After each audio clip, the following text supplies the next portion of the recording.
আজকে আমি যে মুভিটি এক্সপ্লেন করতে যাচ্ছি এই মুভির নাম স্পেশাল ডেলিভারি। দেখতে খুবই সহজ সরল একটা মেয়ে, বাট সে এমন এক ভয়ঙ্কর ইলিগাল ডেলিভারি সার্ভিস দেয় যেখানে সে প্রোডাক্ট ডেলিভারি দেয় না, বরং যে কোনো মানুষকে মাফিয়াদের হাত থেকে বাঁচিয়ে এক জায়গা থেকে অন্য জায়গায় নিরাপদে পৌঁছে দিয়ে আসে। আর মজার ব্যাপার হলো মাফিয়াদের সাথে লড়াই করতে মেয়েটির কোনো অস্ত্রের প্রয়োজন পড়ে না। মেয়েটির অস্ত্র হলো মেয়েটির গাড়ি, কারণ মেয়েটি গাড়ি চালাতে এতটা দক্ষ যে একবার গাড়িতে ঢুকে স্টিয়ারিং হাতে নিলেই যেন সে সাক্ষাৎ যমদূত। তার একটাই নীতি, টাকা দাও গাড়িতে ওঠো, ডেলিভারির 100% গ্যারান্টি। কিন্তু এক রাতে মেয়েটির গাড়িতে এমন এক বাচ্চা ওঠে যাকে ধরার জন্য শহরের সবচেয়ে বড় মাফিয়া গ্যাং পিছনে লেগেছে, যে গ্যাংয়ের সাথে পুলিশ ফোর্স পর্যন্ত হাত মিলিয়েছে। পরিস্থিতি এমন যে নিজের যান বাঁচাতে যে কেউ বাচ্চাটিকে গ্যাংয়ের হাতে সঁপে দিবে। কিন্তু এই মেয়ে ভাইরে ভাই অন্য এক লেভেলেরই সাইকো।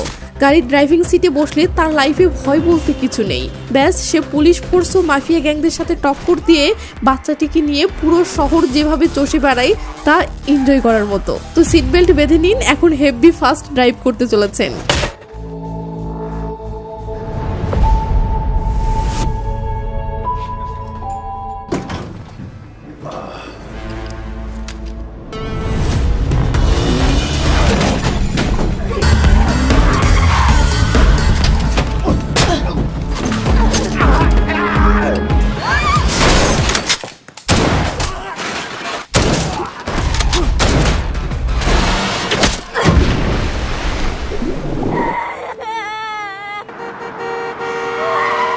হাই, আমি এসআর রোমানা, ফিল্মি আপু ইউটিউব চ্যানেলের নতুন আরও একটি ভিডিওতে আপনাকে স্বাগত। মুভির শুরুতে আমরা ইউনহা নামের একটা মেয়েকে দেখতে পাই যে পেশাই সে লেভেলের দক্ষ একজন গাড়ি ড্রাইভার। তো ইউনহা একটা পুরোনো মডেলের মডিফাইড গাড়ি কালেক্ট করতেছে, কেন সেটা একটু পরে জানতে পারবেন। তো ইউনহা গাড়ির চাবিটা পেলে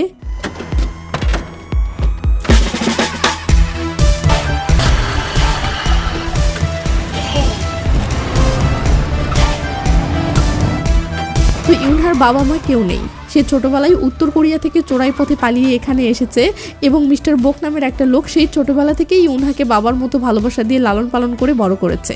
মিস্টার বোক পেশায় একজন পুরনো গাড়ি রিসাইকেল রিলেটেড কোম্পানির মালিক, মানে সে পুরনো ভাঙাচোরা গাড়ি কেনে এবং সেগুলো মডিফাই ও মেরামত করে পুরো একদম নিউ লুক দিয়ে বিক্রি করে।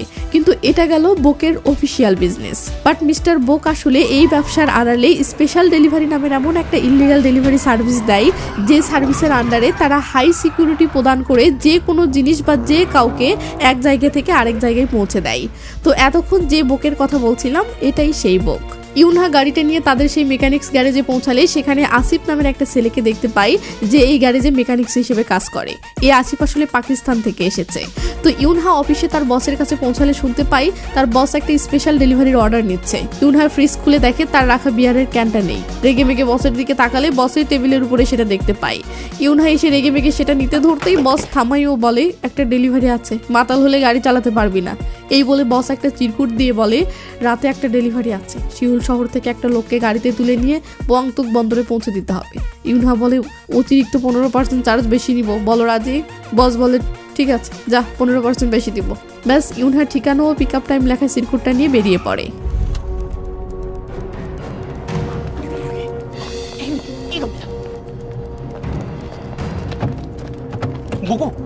তো যে লোকটিকে সিকিউরিটির সাথে ডেলিভারি সার্ভিস দিতে এসেছে সেই লোকটি গাড়িতে উঠে দেখে ড্রাইভার একটা মেয়ে। এটা দেখে লোকটি তার পিএকে মারতে থাকে ও বলে এই মেয়েকে ভাড়া করেছিস? একজন মেয়ে কিভাবে আমাদেরকে সিকিউরিটি দিয়ে নিয়ে যাবে? পিএ বলে স্যার শত্রুপক্ষ আমাদেরকে ফলো করতেছে, তাই আপনি আগে গাড়িতে উঠে পড়েন। লোকটি গাড়িতে উঠে পড়লে ইউনহা বলে সিট বেল্ট পরে নিন। লোকটি বলে কি এমন জোরে যাবে যে সিট বেল্ট পরতে হবে? ইউনহা বলে গাড়ি স্টার্ট দিলাম তাহলে। হ্যাঁ হ্যাঁ দাও। ব্যাস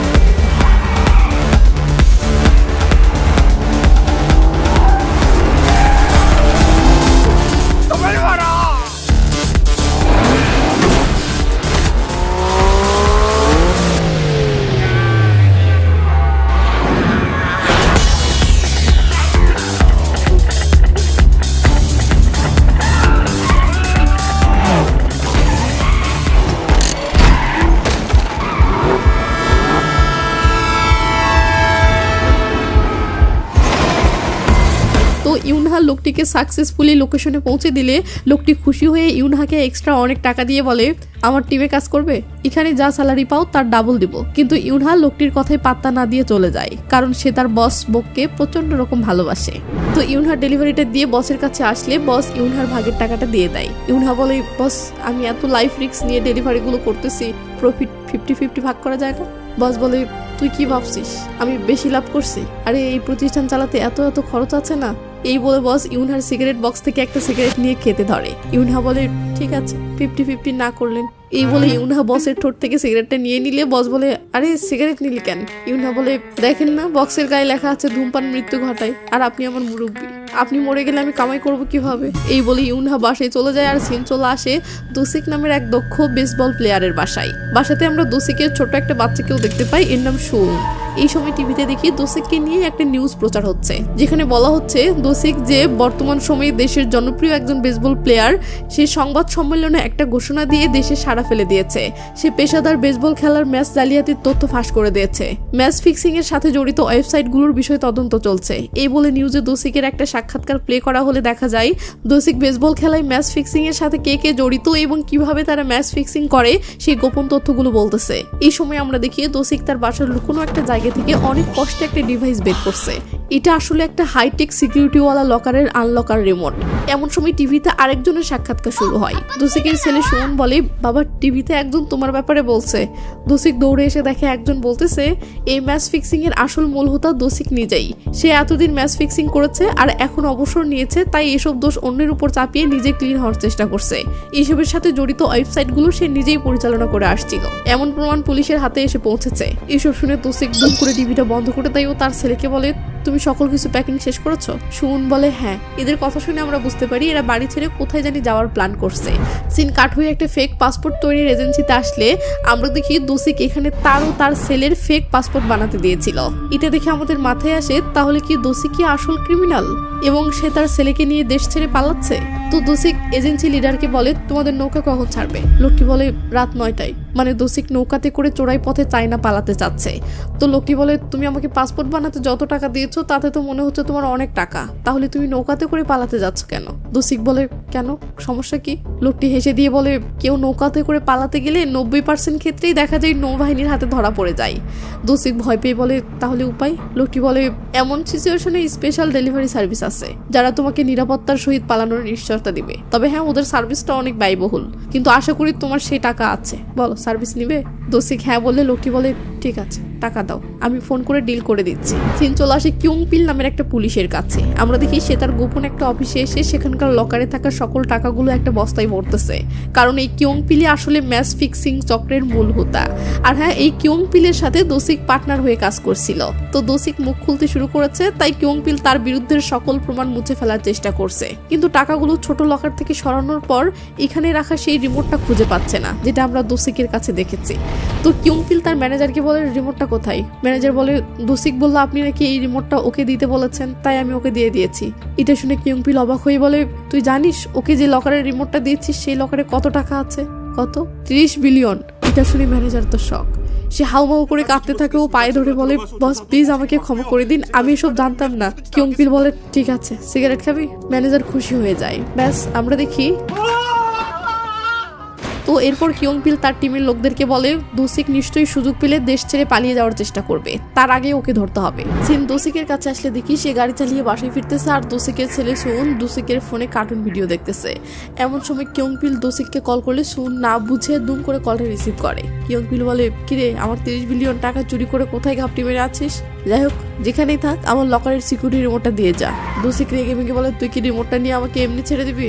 কিউংপিল বলে, তুইও কি এভাবে আমার থেকে পালিয়ে থাকতে পারবি? দেখ, খুব শীঘ্রই আমি তোর সামনে হাজির হচ্ছি, সাহস থাকলে আয়শালা, আমি মরে গেলেও তোর টাকা দিব না। এইসব শুনে কিউংপিল চুপচাপ কলটা কেটে দেয়। সিন চলে আসে সকালবেলা ইউনহার কাছে। সকাল হতেই ইউনহার পোষা বিড়ালটা বেডে উঠে ইউনহার ঘুম ভাঙায়। ইউনহা বিড়ালটিকে আদর করে দিয়ে বেড থেকে উঠেই বিড়ালটির জন্য এবং নিজের জন্য খাবার বানায়। তো ইউনহার বিড়ালটির নাম পোডন। ইউনহার একলা জীবনে তার একমাত্র সঙ্গী এই পোডন, তাই ইউনহা পোডনকে নিজের সন্তানের মতো ভালোবাসে। তো ইউনহা কাজে যাওয়ার জন্য রেডি হয়ে পোডনকে আদর করে বাইজা নিয়ে চলে আসে, কিন্তু ইউনহা কাজে আসতেই ইউনহার বস মিস্টার বোক এসে একটা ফোন এগিয়ে দিয়ে বলে শিউলে একটা ডেলিভারি ডিল পেয়েছি, পেয়ংতেক সমুদ্র বন্দর, রাত 9টায়। সমুদ্র বন্দরের কথা শুনে ইউনহা বুঝে যায় এটা fake passport agency leader Imki বাংয়ের কাজ। ইউনহা বলে আপনাকে না বলেছিলাম ইমকি বাংয়ের কাজ নিবেন না, ওই শালা সুবিধার না। বস বলে আরে অনেক বেশি টাকা দিবে। তারপরে ওই ইউনহা রাজি হয় না। বস বলে ডিল যখন নিয়ে ফেলেছি তো ক্যান্সেল করি কেমনে, এবারের মতো ওর কাজটা কর প্লিজ। ইউনহা বলে ঠিক আছে তাহলে 50-50। বস উপায় না পেয়ে রাজি হয়ে যায়। ও সিন কাঠুরে দেখি বস একটা ম্যাপ বের করে বলতেছে এটা হচ্ছে সেই স্টেডিয়াম যেখান থেকে তোকে লোকটিকে পিক আপ করে নিতে হবে এবং নিরাপত্তার সহিত পেয়ংতেক সমুদ্র বন্দরে পৌঁছে দিতে হবে। আর হ্যাঁ, এই লোকটির সাথে তার একটা পিচ্চি বাচ্চাও থাকবে। ব্যাস, ইউনহা মিশনে যাওয়ার জন্য রেডি হতে শুরু করে। ও বরাবরের মতো গাড়ির অনেকগুলো ফেক নাম্বার প্লেট ব্যাগে তোলে যাতে পথের মাঝে বারবার গাড়ির নাম্বার প্লেট চেঞ্জ করতে পারে। আর হ্যাঁ, বস ইউনহাকে যে ফোনটি দিল সেটা আসলে একটা পুরনো 2G ফোন। প্রতিবারই ইউনহা যখন কোনো মিশনে যায় তাকে এমনভাবে পুরনো একটা করে ফোন দেয় যে ফোন দিয়েই ইউনহা সেই মিশনের সকল যোগাযোগ করে। এরপর মিশন শেষে সেই ফোনটা এরা ফেলে দেয়। তো বস এবার সেই স্টেডিয়ামের ম্যাপ বের করে বলে ক্লায়েন্ট এই স্টেডিয়ামের এই পাশে আছে, তুই গিয়ে স্টেডিয়ামের ঠিক অপোজিট পাশে এখানে থামবি এবং তোর গাড়ির প্লেট নাম্বারটা ক্লায়েন্টের মোবাইলে একটা মেসেজ করে দিবি। এরপর 9টায় ক্লায়েন্ট তার ছেলে সহ তোর কাছে পৌঁছাতেই তাদেরকে পিক করে নিবি ও হাই সিকিউরিটির সাথে পেয়ংতেক সমুদ্র বন্দরে পৌঁছে দিয়ে পেমেন্ট দিয়ে সোজা আমার কাছে চলে আসবি, কোথাও যেন কোনো গড়বড় না হয়। ব্যাস, আসিফ পুরনো একটা গাড়িকে এই মিশনের জন্য রেডি করে দিলেই ইউনহা যেতে ধরে। বস দৌড়ে এসে থামাই ও ইউনহার ইমার্জেন্সি সেফটি টুলস দিয়ে বলে আজকাল কাজের জিনিসগুলো নিতেও ভুলে যাচ্ছিস, এটা রাখ, আর হ্যাঁ সাবধানে যাস। ইউনহা বাইজান নিয়ে চলে গেলে আসিফ দৌড়ে এসে বসকে বলে সে তো স্ক্রু ড্রাইভার নিতেও ভুলে গেছে। বস তো অবাক। সিন ইউনহার কাছে আসলে দেখি সে গাড়িতে মিউজিক প্লে করে দিয়ে রিল্যাক্স মোডে ড্রাইভ করছে। ওই একই সময় আমরা দেখি সেই পুলিশ কিয়ংপিলও দোষিকের সন্ধানে বের হয়েছে। পথের মাঝে কে যেন কিয়ংপিলকে ফোন করে কিছু একটা বলে আর সেটা শুনতেই কিয়ংপিল গাড়িটা দুম করে ঘুরিয়ে নিয়ে চলতে শুরু করে। সিন ঠিক রাত 9টার দিকে আসলে আমরা দেখি দোষিক পালানোর জন্য পুরো রেডি হয়েছে ও তার বাচ্চার সাথে খাবার খাচ্ছে। এমন সময় বাহিরে গাড়ি আসার আওয়াজ পেতেই দোষিক বুঝে যায় স্পেশাল ডেলিভারির লোক তাকে পিক করতে এসেছে। তাই সে বাহিরে এসে হাত উঁচু করে ইশারায় এদিকে আসতে বলে। কিন্তু এ কি, সে দেখে এগুলো তো কিয়ংপিলের দলবল। ব্যাস, দোষিক দৌড়ে ভিতরে ঢুকে ও গেটটা লাগিয়ে দিয়ে তাড়াহুড়ো করে প্রয়োজনীয় সব জিনিসপত্র ব্যাগে ভরতে থাকে। ওইদিকে কিয়ংপিলের লোকজন জানালো ও গেট ভাঙা শুরু করেছে। এটা দেখে দোষিক সেই রিমোটটা তার ছেলেকে দিয়ে বলে এটা তোমার কাছে রাখো। ওদিকে ইউনহা স্টেডিয়ামের অপোজিট পাশে এসে পৌঁছালে দেখে 9টা বাজতে এখনো কয়েক মিনিট বাকি আছে। ইউনহা তখন দোষিকের ফোনে মেসেজ করে গাড়ির নাম্বার প্লেটটা দেয় 6162। এটা দেখে দোষিক তার ছেলেকে বলে আমি যা বলি মনোযোগ দিয়ে শোন, স্টেডিয়ামের অপোজিট পাশে যে রাস্তার মোড়টা আছে না, ওখানে সেই লোকটি পৌঁছেছে যে লোকটি আমাদেরকে পিক করার কথা। তার গাড়ির নাম্বার 6162। এই ফোনটাই রাখ, যদি নাম্বারটা ভুলে যাস তো দেখে নিস। যা, সেখানে গিয়ে পৌঁছা, আমি আসতেছি। এই বলে দোষিক ছেলের হাতের স্মার্ট ওয়াচটা খুলে নিয়ে বলে এটাতে কল দিস তাহলে আমাকে পাবি। শুন বাবাকে এভাবে রেখে যেতে চাচ্ছে না, সে কাঁদতেছে। বাট দোষিক আদর করে বুঝিয়ে বাজিয়ে বাসার পিছনের জানালা দিয়ে শুনকে বের করে দেয়। এদিকে কিয়ংপিলের ছেলেপেলে দরজা ভেঙে ফেললে দোষিক ব্যাট হাতে বেরিয়ে আসে। এরপর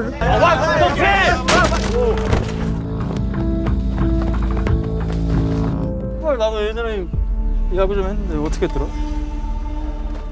তো কিয়ংপিল দোষিকের মাথায় ধ্যাম করে একটা মেরে দেয় ও কাছে বসে আদর করে বলে তোকে ভালো করে জিজ্ঞেস করতেছি, বল রিমোটটা কোথায় রেখেছিস। কিন্তু দোষিক কিছু না বলে জাস্ট হাসতে থাকে। এটা দেখে কিয়ংপিল উঠে দাঁড়ায়। এরপর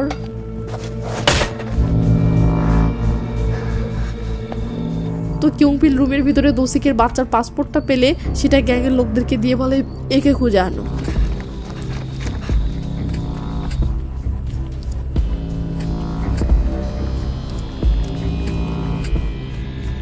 তো সুন রাস্তার মোড়ে এসে পৌঁছাতেই ইউনহার গাড়িটা দেখে হাঁপ ছেড়ে বাঁচে। বাট এদিকে ইউনহা তো এই বাচ্চাকে চেনে না, তাই সে বাচ্চাকে দেখেও এড়িয়ে গিয়ে আপন মনে গাড়িতে বসে থাকে।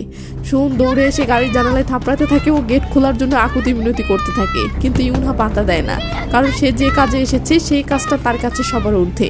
সেই কাজের মাঝে অন্য কোনো ঝামেলায় জড়াবে না। কিন্তু যেই না বাচ্চাটি বলে ওঠে এটা 6162 নাম্বার গাড়ি না, ইউনহা বুঝে যায় সে এদেরকে পিক করতেই এসেছে। ব্যাস,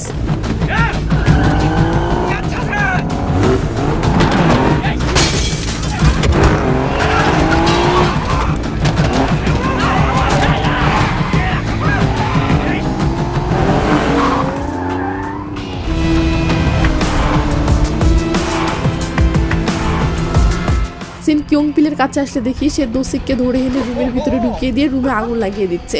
এই সময় তার গ্যাংয়ের একজন জানতে চায় বাচ্চাটি কোথায়। কিয়ংপিল বলে একটা পেশাদার মেয়ে বাচ্চাটিকে নিয়ে পালিয়েছে। এটা শুনে সে বলে তাহলে সেক্রেটারিকে কল দে। সিন চলে আসে সেই সেক্রেটারির কাছে। এর নাম ইউ।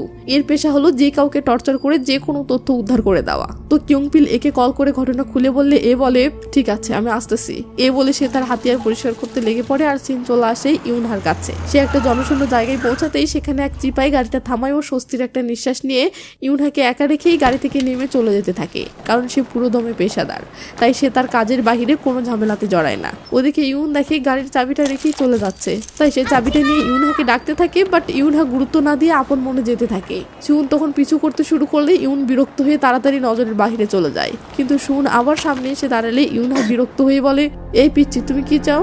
সুন বলে আমাকে পিচ্ছি বলবেন না, আমার নাম সুন। আর হ্যাঁ এই নিন আপনি গাড়ির চাবিটা ফেলে এসেছিলেন। ইউনহা চাবিটা নিয়ে বলে খবরদার আমাকে আর ফলো করবে না। এই বলে ইউনহা যেতে থাকলে সুন বলে আমার যাওয়ার কোনো জায়গা নেই, তাতে আমার কি গুন্ডেরা আমাকে তাড়া করেছে, তো আমি কি করব? পুলিশকে গিয়ে বলো। পুলিশকে বলতে পারবো না। ইউনহা বিরক্ত হয়ে গেলে সুন বলে আন্টি আপনি আমাকে বাঁচাতে পারবেন না? না কিন্তু আপনি তো আমাদেরকে সিকিউরিটি দিতেই এসেছিলেন। আমি টাকা কামাতে এসেছিলাম, আমার কাছেও তো টাকা আছে। এই বলে সুন তার কাছে থাকা ব্যাগটা খুলে টাকা দেখিয়ে বলে বাবা বলেছে কল করবে, ততক্ষণ পর্যন্ত এইসব টাকা আপনার কাছেই রাখুন। এমন সময় ইউনহার বস ফোন করে বলে ডেলিভারি হলো। ইউনহা বলে না একটা প্রবলেম হয়ে গেছে। তো ক্লায়েন্ট কি তোমার সাথে আছে? না তবে তার বাচ্চাটা আছে। পেমেন্ট পেয়েছো? না তবে ক্লায়েন্ট তার বাচ্চার কাছে টাকা রেখে গেছে। ঠিক আছে বাচ্চাটিকে তাহলে নিরাপদে রেখে টাকা নিয়ে চলে আসো। এখন প্রসঙ্গ বাচ্চাটিকে কার কাছে দিবে, তাই ইউনহা এসে বাচ্চাটিকে বলে তোমার মা আছে? না। দাদা দাদি? না। আঙ্কেল আন্টিও নেই? না। বন্ধু আছে? না। এটা শুনে ইউনহা তার বসকে বলে বাচ্চাটির কেউ নেই, এখন কি করব? বস বলে একটা এজেন্সি আছে যারা এমন বাচ্চাদের দেখাশোনা করে, ওকে সেখানেই পাঠানোর ব্যবস্থা করছি। কথা শেষ করে ইউনহা ট্রেনে ক্লান্ত হয়ে বসে থাকলে সুন এসে ইউনহার সাথে নানা দুষ্টামি করতে থাকে। এতে ইউনহা প্রচন্ড বিরক্ত হয়। বাচ্চাটা এত কথা বলছে যেন একে পিছু ছাড়াতে পারলে ইউনহা হাঁপ ছেড়ে বাঁচে। তার উপর আবার বাচ্চাটি ইউনহাকে আন্টি আন্টি বলে ডাকতেছে। ইউনহা বলে খবরদার আন্টি রাখবে না। তাহলে কি ডাকবো? কিছুই রাখতে হবে না। সিন রাতে আসলে দেখি ইউনহার বস বাচ্চাটিকে সেই এজেন্সিতে পাঠানোর জন্য এজেন্সির সাথে আলাপ করেছে এবং সেই এজেন্সি থেকে একটা লোক সুনকে নিতে এসেছে। সুন বাচ্চা মানুষ, সে ভয় পাবে, তাই লোকটি সুনের সাথে এমনভাবে হাই হ্যালো করে যেন সে সুনের বাবার বন্ধু। এবং লোকটি সুনকে মিথ্যা বলে যে সুনের বাবাই সুনকে নিয়ে যাওয়ার জন্য পাঠিয়েছে। লোকটি সুনকে নিয়ে গেলে বিরক্তের হাত থেকে ইউনহা মুক্তি পাবে, এটা ভেবে যদিও ইউনহার একটু খুশি লাগতেছে, বাট লোকটির আচরণগুলো কেমন জানি ছেলে ধরার মতো। এসব দেখে ইউনহার লোকটির উপর সন্দেহ শুরু হয় যে এই লোকটি বাচ্চাটিকে নিয়ে গিয়ে নিশ্চয়ই খারাপ কিছু একটা করবে। কিন্তু এসব চিন্তা মাথায় আসলেও ইউনহা এসব ভাবতে চাচ্ছে না, কারণ বাচ্চাটিকে তার কাছে রাখাও সম্ভব না। বাচ্চাটিকে তার কাছে রাখা মানে এইসব ঝামেলায় জড়িয়ে নিজের ক্যারিয়ার ধ্বংস করা, আর ইউনহা তার ক্যারিয়ারের ব্যাপারে খুবই সিরিয়াস। তাই লোকটি ইউনহাকে নিয়ে যেতে থাকলে ইউনহা বাচ্চাটির দিকে না তাকিয়ে তাড়াহুড়ো করে চলে যেতে থাকে, যাতে সে বাচ্চাটির মায়ায় না পড়ে। বস ফোন করে বলে বাচ্চাটিকে দিয়েছো? হ্যাঁ। বাচ্চাটির থেকে পেমেন্টের টাকা নিয়েছো? হ্যাঁ। টাকা গুনে দেখেছো? ঠিক আছে। না পরে দেখবো নি। এখনো দেখোনি মানে? এক্ষুনি গুনে দেখো। এটা শুনে ইউনহা সুনের সেই ব্যাগটা খুলতেই টাকা উছলে পড়ে। ইউনহা তো পুরো ব্যাগ ভর্তি এত টাকা দেখে রীতিমতো শক। সে তাড়াহুড়ো করে সুনকে খুঁজতে শুরু করে। অনেক খোঁজাখুঁজির পর সুনকে পেলে তাকে সুন প্রথমে বুঝতে পেরেছিল যে এই লোকটি তার বাবার বন্ধু নয়, কিন্তু ইউনহা তাকে পিছু ছাড়াতে চাইছিল বলে সে চুপচাপ লোকটির সাথে এসে বাথরুমের জানালা দিয়ে পালানোর চেষ্টা করছিল। ব্যাপারটা ইউনহা ইমোশনাল হয়ে যায়। ওদিকে কিয়ংপিল থানায় এসে তার টিমকে বলে ম্যাচ ফিক্সিংকারী দোসিকের মৃত্যুর নিউজটা তোমরা শুনেছো? বেসবল মাঠে তার বডি পোড়া অবস্থায় পাওয়া গেছে। আগুন ছড়িয়ে পড়ার পর ঘটনাস্থল থেকে একটা গাড়ি পালিয়ে যাওয়ার সময় সিসিটিভি ফুটেজে ধরা পড়েছে। গাড়িটি পুরাতন মডেলের BMW। এই বলে কিয়ংপিল সেই ফুটেজ চালিয়ে দিয়ে বলে দেখো গাড়ির লাইসেন্স প্লেট ভুয়া। দোসিক যখন মারা যাচ্ছিল ঠিক তখনই এই গাড়িটা সেখান থেকে পালাচ্ছিল। গাড়িতে দেখো একটা বাচ্চাকেও দেখা যাচ্ছে। এই বলে সুনের ফটো বের করে বলে দেখো এটা দোসিকের বাচ্চা। তার মানে গাড়ি চালক এই মেয়েটি দোসিককে হত্যা করেছে এবং দোসিকের ছেলেকে কিডন্যাপ করে পালিয়েছে। তো ঘটনা এখন থেকে মাত্র 1 ঘন্টা আগের, তার মানে মেয়েটি বেশি দূর যায়নি। তাই যাও সবাই বেরিয়ে পড়ো এবং আসামি পালানোর আগেই ধরে ফেলো। এটা শুনে সবাই ইয়েস স্যার বলে বেরিয়ে পড়ে। সিন একটা হোটেলে আসতে দেখি ইউনহা হোটেলে ওঠার জন্য এসেছে। তো ম্যানেজার রুমের চাবি দিতেই ইউনহা দুম করে চাবিটা নিয়ে রুমে চলে আসে। এরপর সুনকে শুয়ে দিয়ে রুমের টেলিফোনটা রিসিভ মোডে রেখে বাহিরে যেতে ধরতেই সুন বলে তুমি আবারও আমাকে ছেড়ে যাচ্ছ তাই না? ইউনহা বলে না, আমি কিছু জিনিস কিনতে যাচ্ছি। বিশ্বাস না হলে এই নাও তোমার টাকার ব্যাগ। সুনের এবার বিশ্বাস আসে ও সুন বলে আন্টি আমার খুব ক্ষুধা লেগেছে। ইউনহা বলে ঠিক আছে আমি খাবার আনবো।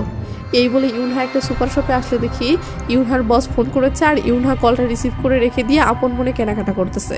বস বলে যাচ্ছে হারামজাদি তুই বাচ্চাটির লোকটির হাতে দিয়ে চলে না এসে উল্টো বাচ্চাটিকে নিয়ে পালাচ্ছিস কেন? তোর কি মাথা ঠিক আছে? কেন তুই সাত করে ঝামেলাতে জড়াচ্ছিস? আমার ব্যবসা তো লাটে তুলবি, সাথে তোর জীবনটাও হারাবি। ইউনহা বসের কথায় কান না দিয়ে আপন মনে একটা স্ক্রু ড্রাইভার কেনে। এরপর আরো কিছু দরকারি জিনিস কিনতে থাকে, আর ওদিকে বস ইউনহাকে এইসব ঝামেলায় না জড়ানোর জন্য মানা করেই যাচ্ছে। ইউনহা বিরক্ত হয়ে বসের কলটা কেটে দেয় ও কাউন্টারে বিল পে করে সোজা শপিং মলের পার্কিং লটে চলে আসে কারো একটা গাড়ি চুরি করার জন্য।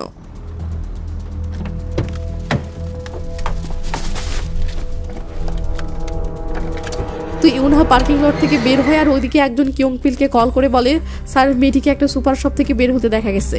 আমরা মেয়েটির গাড়িকে ফলো করতেছি, মেয়েটি কোন হোটেলে উঠেছে সেটা বোঝার জন্য। কিয়ংপিল বলে, গুড জব, তবে মেয়েটি কিন্তু খুব ডেঞ্জারাস, তাই সাবধানে থাকো, আমি আসতেছি। সিন হোটেলে আসলে দেখি সুন টিভি নিউজে তার বাবার মৃত্যু নিউজ দেখে জল টলমল চোখে টিভির দিকে চেয়ে আছে। ইউনহা এসে এই অবস্থা দেখে দুম করে টিভিটা বন্ধ করে দেয়। সুন অশ্রু ভেজা চোখে বলে, ওরা বলতেছে আমার বাবা নাকি মারা গেছে। ইউনহা কি বলবে ভাষা খুঁজে পাচ্ছে না। এদিকে কিয়ংপিলের টিম হোটেল রিসেপশনে এসে ইউনহার ফটো দেখিয়ে বলে, এই মেয়ে কোন রুমে উঠেছে? রিসেপশনিস্ট বলে 809।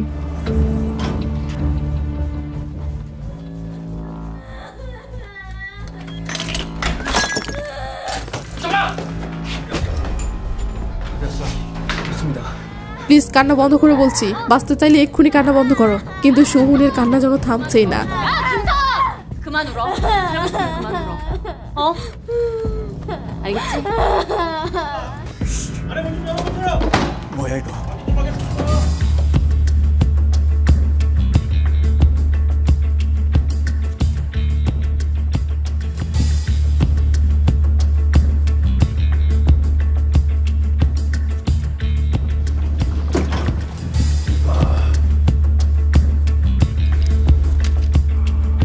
কিয়ংপিল বলে, ধরে নাও ডেলিভারিটা আমাদের কাছেই দেওয়ার ছিল, এটা ভেবে চিঠিকে আমাদের কাছে দিয়ে দাও।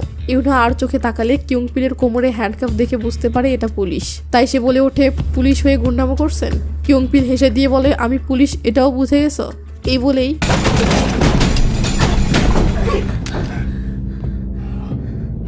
তো কিয়ংপিল পিস্তল তাক করে বলে, ওর বাবা আমার একটা জিনিস চুরি করেছে, আমি শুধু এই বাচ্চাটির সাহায্যে সেটা খুঁজে বের করব। ইউনহা বলে, তারপর এই বাচ্চার কি করবেন? কিয়ংপিল বলে, তারপর কি করব এখনো ভাবা হয়নি, তবে ওর বাবাকে মারার সময় ও যদি আমার ফেসটা দেখে থাকে তাহলে তো মুশকিল, একেও মেরে ফেলতে হবে। এটা শুনতেই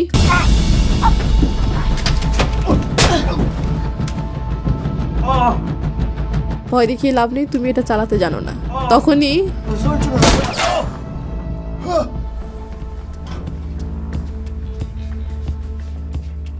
শুনে রাখ, আমার হাত থেকে বাঁচতে পারবি না, খুব শীঘ্রই তোকে ধরে ফেলবো।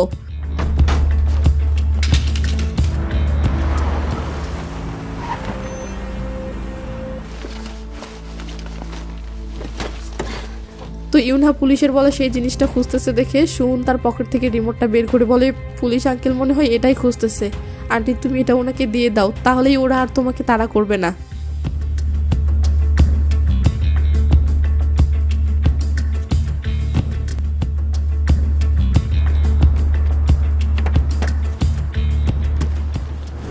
সিন চলে আসে একটা মেয়ে গোয়েন্দা অফিসার মিসেস মিউনের কাছে। গোয়েন্দা বিভাগ থেকে একজন ফোন করে বলে, ম্যাম পুলিশ একটা হত্যাকাণ্ডের সন্দেহভাজন আসামির ফটো দেখিয়ে তার বিস্তারিত পরিচয় জানতে চাচ্ছে, ডাটাবেস থেকে কি তথ্য দিব? ম্যাম বলে, ঠিক আছে দাও। সিন গোয়েন্দা অফিসে আসলে দেখি কিয়ংপিল ইউনহার বায়োডাটা পেয়ে গেছে। নাম জাং ইউনহা, বয়স 28, পরিবার বলতে কেউ নেই, কোনো ক্রিমিনাল রেকর্ড নেই, জন্মস্থান পিয়ং নামরোতে, আর বর্তমান ঠিকানা সেটার কোনো তথ্য নেই। এটা দেখে কিয়ংপিল হতাশ হয়ে বলে, মাত্র এই কয়টা তথ্য দিয়ে কি হবে? এমন সময় মিউন আসিও বলে, বাকি তথ্য আমার কাছে আছে। সিন কাট হলো দেখি মিউন বলতেছে, ইউনহার পরিবার উত্তর কোরিয়া থেকে অবৈধ পথে এখানে ঢোকার সময় পুলিশের গুলিতে ওর বাবা মা মারা গেলেও ইউনহা বেঁচে যায়। ও তখন অনেক ছোট ছিল, কোনো এক লোক ওকে সেই থেকে লালন পালন করে বড় করেছে। যদিও এখন সে আসলে কোথায় থাকে সেটা আমরাও অনেকবার ট্রেস করার চেষ্টা করে ব্যর্থ হয়েছি, তবে আবার ওর প্রসঙ্গটা যখন উঠতেছে তো আমি কথা দিলাম ওকে এবার বের করেই ছাড়বো।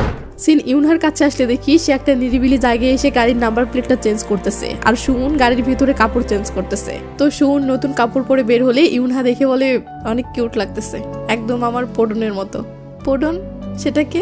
ইউনহা তখন মোবাইলে তার বিড়ালের ফটো দেখিয়ে বলে, এই তো এটা দেখো, অনেক কিউট না?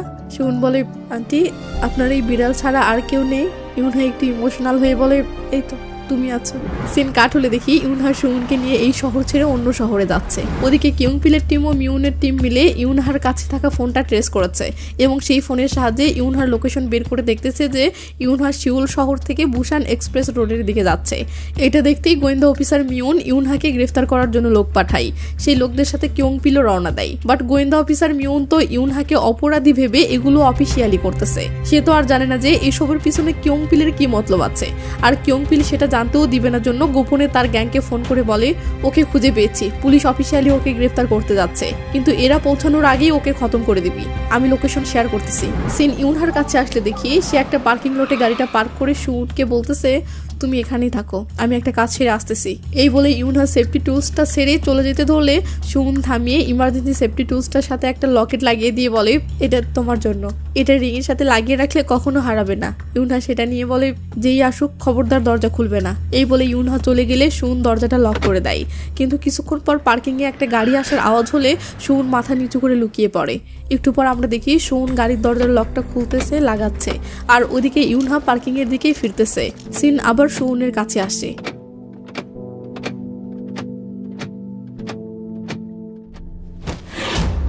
তো সুউন ভয়ে গাড়ি থেকে নেমে দৌড় দেয় আর ওদিকে ইউনহা ফিরতে থাকে। তো ইউনহা পার্কিং লটে এসে পৌঁছালে গাড়ির দরজাটা খোলা দেখে দৌড়ে এসে দেখে ভিতরে সুউন নেই। এটা দেখে সে হতাশায় অস্থির হয়ে পড়লে সুউন দৌড়ে এসে পিছন থেকে জড়িয়ে ধরে। ইউনহা হাফ ছেড়ে বাঁচে ও রেগে মেগে বলে তোমাকে গাড়িতে থাকতে বলেছিলাম না। সুউন বলে সরি আন্টি। ইউনহা বলে ঠিক আছে চলো। তখনই ধ্যাম করে কেউ মাথায় মেরে দেয় আর ইউনহা লুটে পড়ে যায়।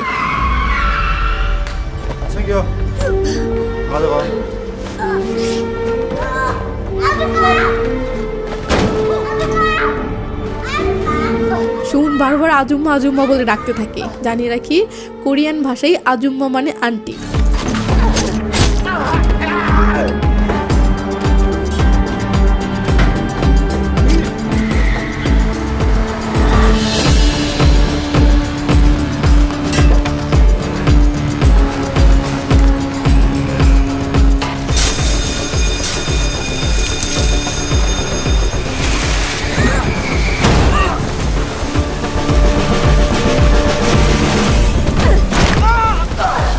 ইউনহা গাড়িতে ঢুকে সুউনকে বলে ভাবু তুমি ঠিক আছো, আসো সামনে এসে বসো। সুউন সামনে আসলে সিট বেল্ট লাগিয়ে দেয়। ব্যাস এরপর শুরু হয় তাণ্ডব।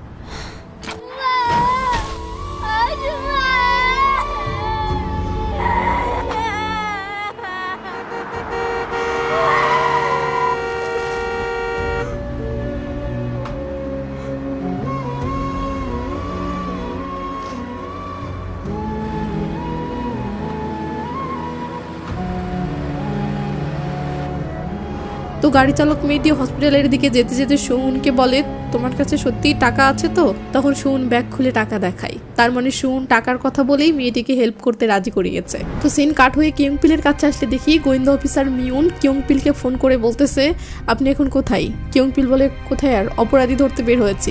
মিউন বলে ইউনহাকে যে মহিলাটি হসপিটালে নিয়ে গিয়েছিল তাকে জিজ্ঞাসাবাদ করে তো জানতে পারলাম বাচ্চা ছেলেটি ইউনহাকে বাঁচানোর জন্য কান্না করছিল, অথচ আপনি আমাকে বলেছেন ইউনহাই বাচ্চাটির বাবাকে মেরে ফেলেছে এবং বাচ্চাটিকে কিডন্যাপ করেছে। তাহলে একটা বাচ্চা তার বাবার খুনিকে বা কিডন্যাপারকে বাঁচানোর জন্য কান্না করবে কেন? লজিক তো মিলছে না। কিয়ংপিল বলে ম্যাম কনফিউজড হবেন না, ইউনহাকে আমি গ্রেফতার করি তারপর ওর অপরাধের প্রমাণ এনে দিবনি। মিউন বলে আগে অপরাধের প্রমাণ দিন তারপর গ্রেফতার করবেন। কিয়ংপিল বলে কিছু বলার থাকলে অফিসিয়ালি লেটার পাঠাবেন, বাই। এই বলে কিয়ংপিল কলটা কেটে দিলে মিউন বেয়াদবি দেখে তো অবাক। সেই সাথে তার সন্দেহটাও পাকাপোক্ত হয়ে যায় যে কিছু তো একটা ঘাবলা আছে। ব্যাস সে তার টিমকে বলে দোষীকের হত্যার ঘটনাস্থলটা পরীক্ষা করার ব্যবস্থা করো এবং সকল প্রমাণগুলো একত্র করো, আর ইউনহাকে শেষবারের মতো যেখানে দেখা গিয়েছিল আমি সেখানে যাচ্ছি। সিন ইউনহার কাছে আসলে দেখি ইউনহা গাড়িতে এইভাবে ছিল, এইমাত্র তার একটু সেন্স ফিরতেছে। তো ইউনহার সেন্স ফিরলে দেখে সুউন তার জ্যাকেটটা খুলে ইউনহার গায়ে দিয়ে রেখেছে এবং সুউন হাতে ইউনহার মেডিসিন ও মলমগুলো রেখেই ঘুমিয়ে পড়েছে। তো ইউনহা এবার তার বসকে কল করে। ফোনে পেতেই বস কেঁপে গিয়ে বলে তুই কোথায়? ইউনহা লোকেশন বললে বস বলে ওখানে কি করছিস? ইউনহা বলে বুঝতে পারছি না বাচ্চাটিকে কার কাছে রেখে আসবো, তাই ভাবছি। কি ভাবছিস? বাচ্চাটিকে এখানে নিয়ে আসতে চাচ্ছিস নাকি? ইউনহা চুপ করে থাকলে বস বলে ঠিক আছে নিয়ে আয়, আর হ্যাঁ বাচ্চাটির কয়েকটা ফটো পাঠা। ফটো কেন? আরে পুলিশ ওর পিছনে পড়েছে না, তো তোর কি মনে হয় ও এখানে নিরাপদ থাকবে? ওর পাসপোর্ট বানিয়ে ওকে কোথাও পাঠাতে হবে। সুন দূরে কোথাও চলে যাবে, এটা শুনে ইউন থমকে যায়। মানে এই কয়দিনে সে সুনকে যতটা ভালোবেসে ফেলেছে তাতে সুনকে চিরদিনের জন্য হারিয়ে ফেলাটা ইউনহা মানতে পারছে না। কিন্তু কি আর করে, সে সুনের ফটো তোলার জন্য আসে।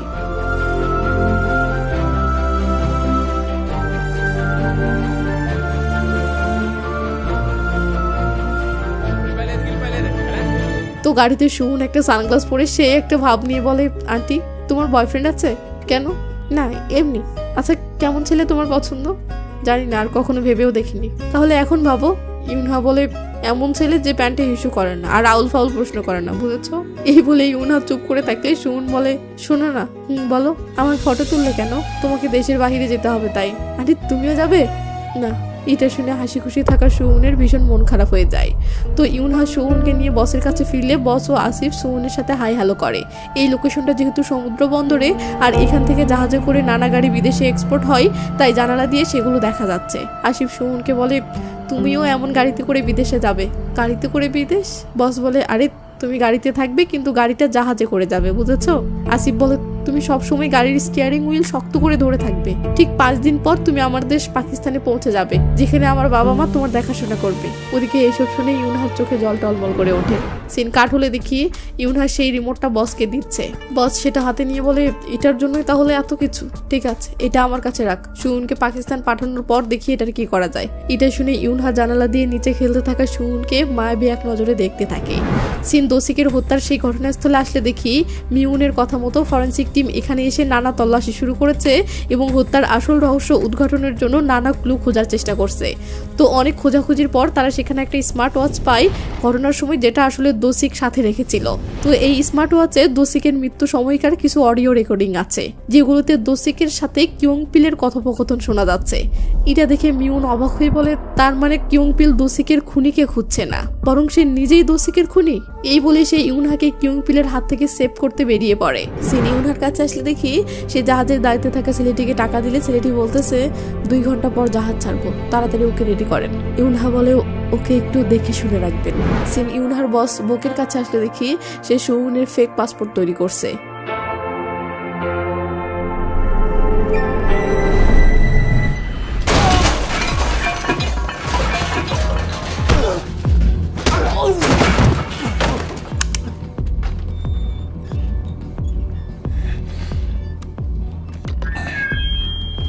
তো কিয়ংপিল বুকের সামনে বসে পড়ে ও বলে তুই আমাকে চিনিস? বুক বলে হয়তো খুনি নয়তো পুলিশ। ওদিকে আসিফ গ্যারেজে থাকা স্পিকারে এসব শুনতে পেলে তাড়াহুড়ো করে সুনকে ঘুম থেকে তোলে। এরপর গ্যারেজে রাখা একটা গাড়ির ডিকির ভিতরে সুনকে রেখে বলে আমি না আসা পর্যন্ত বাহিরে বের হবে না, বুঝেছো? এই বলে আসিফ হাতে একটা রেঞ্জ নেয়। ওদিকে কিয়ংপিল বুককে সুনের ফটো দেখিয়ে বলতেছে বল এই বাচ্চাটি কোথায়, তাহলে আমি তোকে ছেড়ে দেবো। বুক কিছু বলে না। কিয়ংপিল বলে আচ্ছা ইউনহা কোথায় সেটা বল। বুক কিছু বলে না। তখন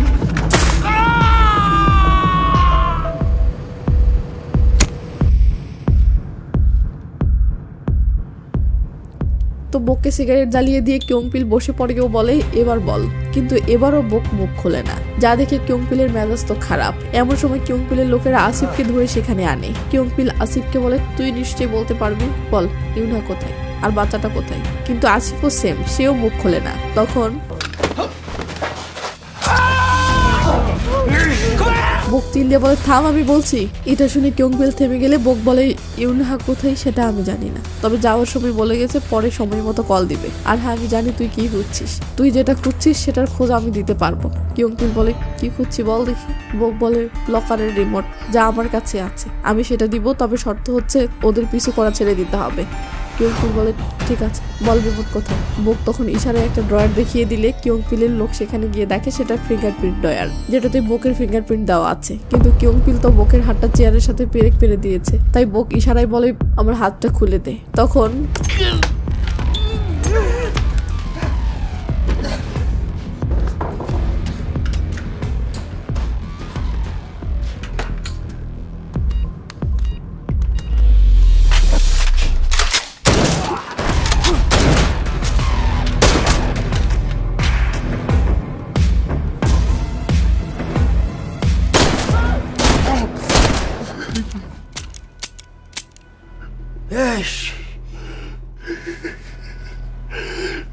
তো কিয়ংপিল রিমোটটা পাওয়ার পর তার গ্যাং মেম্বারদেরকে বলে এবার বাচ্চাটিকে পেলেই সকল কিচ্ছা খতম, যে বাচ্চাটিকে আগে খুঁজে বের করবে তাকে 10 মিলিয়ন বোনাস দিব, যাও খুঁজে বের করো।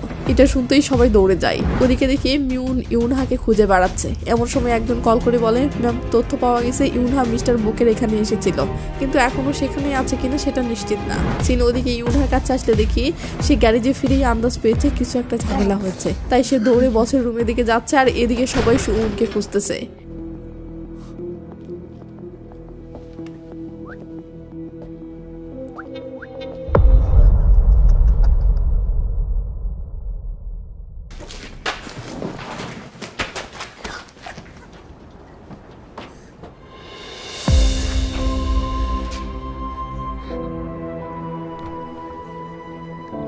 তো ইউনহা অসহায়ের মতো নীরবে কাঁদতে কাঁদতে হঠাৎ থেমে যায়। এরপর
তো কিয়ংপিল সুউনকে ধরে ফেলে, ও হাতে পিস্তল নেয়। ইউনহা রাগ সামলে বলে ওকে ছেড়ে দে বলছি, প্লিজ এই খেলা বন্ধ কর। কিয়ংপিল বলে তোর কাছে সিগারেট আছে, থাকলে একটা দে না। ইউনহার তো মেজাজ খারাপ হয়ে যাচ্ছে। কিয়ংপিল বলে আমি বুঝলাম না এই বাচ্চাটির জন্য এত কিছু কেন করছিস, তুই এই বাচ্চাটির কে রে? ইউনহা জবাব না দিয়ে রাগে ফুসফুস করতে থাকলে সুউন কাঁদতে কাঁদতে বলে আন্টি তুমি ঠিক আছো? ইউনহা কিয়ংপিলকে বলে শুনলি তো আমি কে হই, এবার ওকে ছেড়ে দে নয়তো আমার হাতে মারা পড়বি। সুউন আসো আমার কাছে আসো। কিয়ংপিল বলে এই জীবনে আর ওকে পাচ্ছিস না। এই বলেই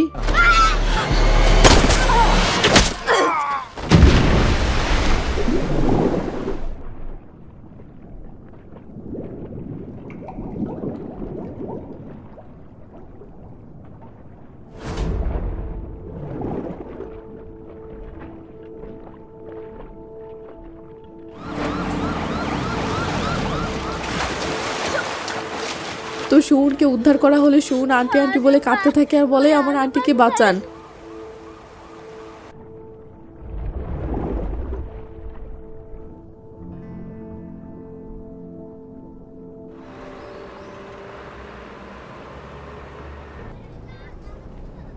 তো সুউন বাস থেকে নামলে আমরা দেখি বাসের গায়ে লেখা হ্যাপি হোম অনাথ আশ্রম, মানে সুউনকে উদ্ধার করার পর এই অনাথ আশ্রমে ভর্তি করানো হচ্ছে এবং এই অনাথ আশ্রমে স্কুল আছে যে স্কুলে সুউন পড়াশোনা করে, সাথে সুউনের সকল দেখাশোনা এই অনাথ আশ্রমই করে। তো সুউন স্কুলে যেতে থাকে আর ব্যাকগ্রাউন্ডে সুউনের কণ্ঠে ভেসে আসে আন্টি আমি ভালো আছি, তুমি ভালো আছো? এই স্কুলে আমি পড়াশোনা করছি, প্রথম প্রথম ভালো লাগতো না, কিন্তু এখন আমার অনেক বন্ধু আছে, সবাই আমাকে খুব ভালোবাসে, আমি অনেক ভালো আছি, তবে তোমাকে খুব মিস করি। আর হ্যাঁ, পোডনকে নিয়ে তুমি টেনশন করো না, আসিফ ভাই তোমার পোডনের অনেক ভালো খেয়াল রাখে। আর এবারের মতো এইটুকুই বলার ছিল, বাকি কথা পরের বার বলবো, টাটা ভাই।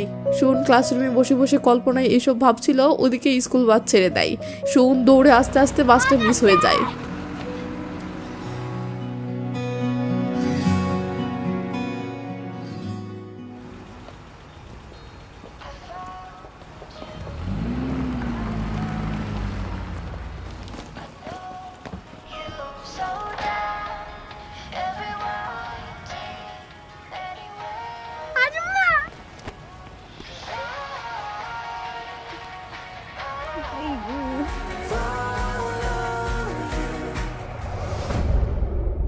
ইউনহা কিভাবে বেঁচে গেল এই পয়েন্টে কে কে ধরতে পেরেছেন কমেন্ট করবেন। আর হ্যাঁ, আমি কয়েকদিন আগে অসাধারণ একটা মুভি এক্সপ্লেন করেছি, কিন্তু সেটার কেন জানি তেমন ভিউ হয়নি। তাই আপনি যদি সেটা দেখে না থাকেন, স্ক্রিনে দেখুন ভিডিওটি ভেসে উঠেছে, সেটাতে ক্লিক করে দেখে নিন।